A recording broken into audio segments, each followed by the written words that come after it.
सही कह रहे हो मैम। क्या हुआ सेजल मैम, अचानक चुप हो गए? ये गंदी कुसुम मलिक मैम की शक्ल दिख गई, अब का मेरी हंसी निकलेगी। एक शक्ल देख के ना मेरा मूड ही खराब हो जाता है मैम पूरे दिन में। Happy birthday madam ji. Thank you भैया। अच्छा सुनो कैंटीन वाले भैया, एक काम करो 13 समोसे पैक कर दो जल्दी से, सभी टीचर्स के लिए पार्टी देनी है ना उन्हें। ओहो 13 समोसे मैम, और 13 ही टीचर है, मतलब कुसुम मैडम को भी दे रहे हो पार्टी? उसको ना पूछूं मैं, चटनी भी मेरे को खाने हैं 2 समोसे, तभी ले रही हूँ मैं।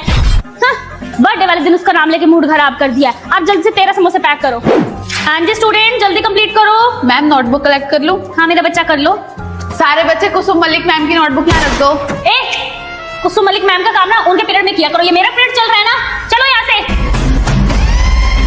दिखाओ भाई टेस्ट। मैम आपको पता है कुसुम मलिक मैम की तबीयत खराब है बहुत ज्यादा। तो मैं क्या करूं? कर्मों का फल है भाई, कर्मों का फल। ना लड़ती मेरे से तो ना होता